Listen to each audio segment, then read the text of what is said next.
Okay, so I've went ahead and took my brushes out of the water and let them dry off, and now I'm ready to try them out. I'm going to just get my brush a little wet. After I let them soak in the water for a little bit, you can now see just how pliable the brushes are. They're nice and soft.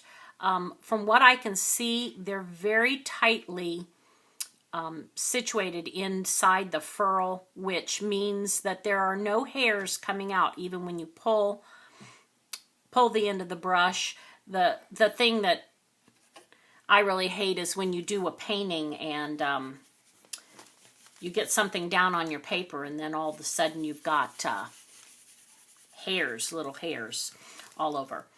I'm going to test out the large brush, and what I really love about these brushes that I can see so far is they're nice and thick up further along the bottom end of them, and the very tip is just a very, very, very fine point.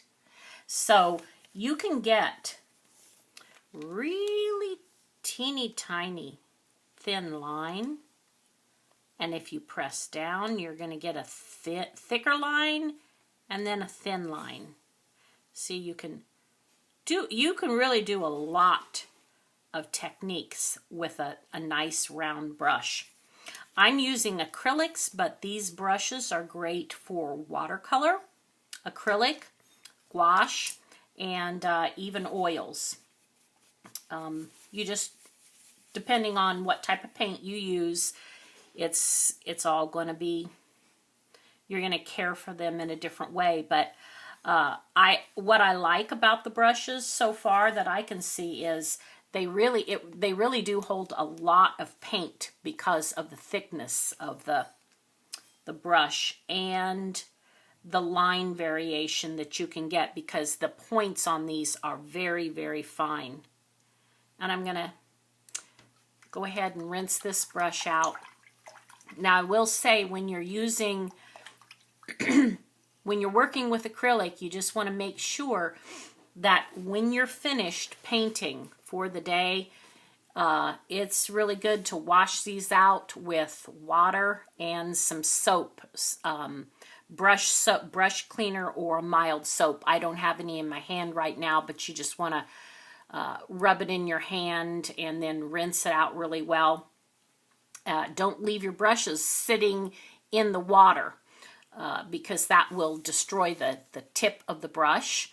You just then reshape them and then let them dry like this, flat, so that the next time you go to use them, the tips will be nice and pointed.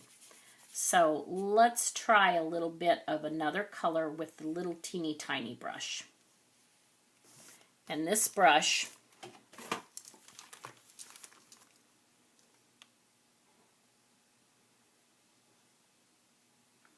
I need to get a little more water.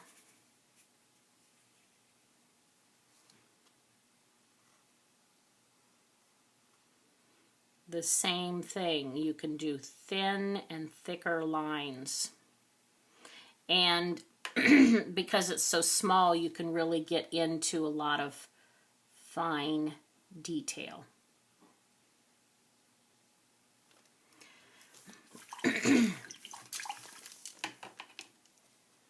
So what I can see so far, I really like these brushes. As I said before, I like the fact that they're thick up here and come to a very fine point.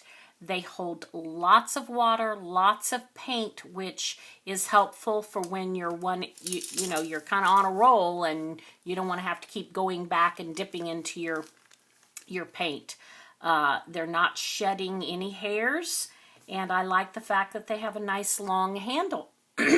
So I definitely would give 2 thumbs up to the Art Chest paint brushes. They sent me these at a discounted rate so for my testing purposes and my honest review. So I give this 2 thumbs up.